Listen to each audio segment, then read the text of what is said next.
When faced with a recession, it's hard to tell which carriers do best under pressure. Is it the larger carriers that can handle declining numbers, or the smaller carriers who can work one-on-one with customers? At the 2015 Surface Transportation Summit, two executives, one from a large carrier and one from a small carrier, weighed in on how their company faced the economic downturn. Wes Armour, president and CEO of Armour Transportation, claimed because of how large Armour is, it was well equipped to handle the recession because of the company's unique diversity. We looked at 2015 as being a very positive year. Our winter, which most of you know, was just a total disaster. I don't even want to think about it. Mm-hmm. But the first period, it was crazy.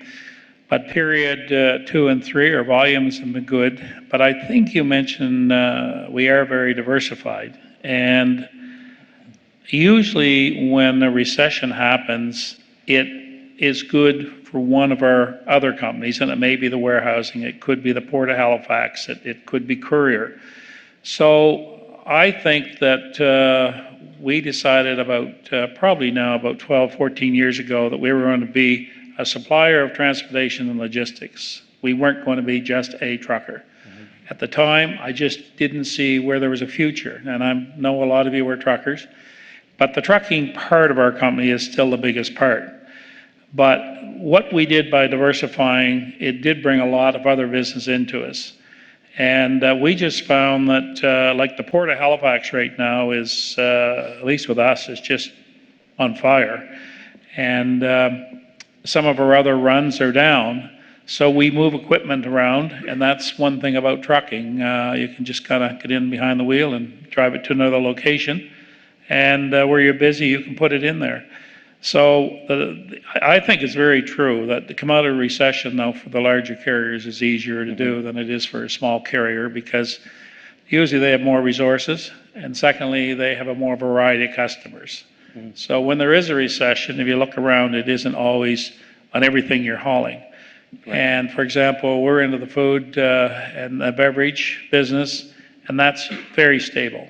So that business is always there. People got to eat, people drink.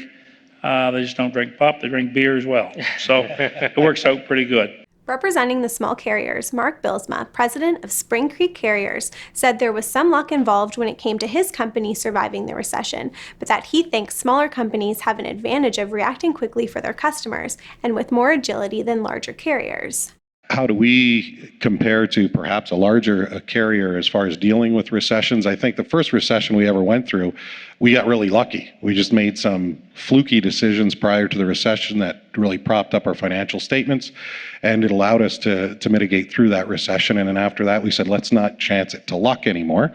So we put a little more emphasis into dashboards, benchmarking, and bringing the staff into loop as far as what their expectations are and what a successful company looks like. And through using those dashboards, perhaps we're always looking to reinvent ourselves and in essence doing more with less, getting more freight on that truck. But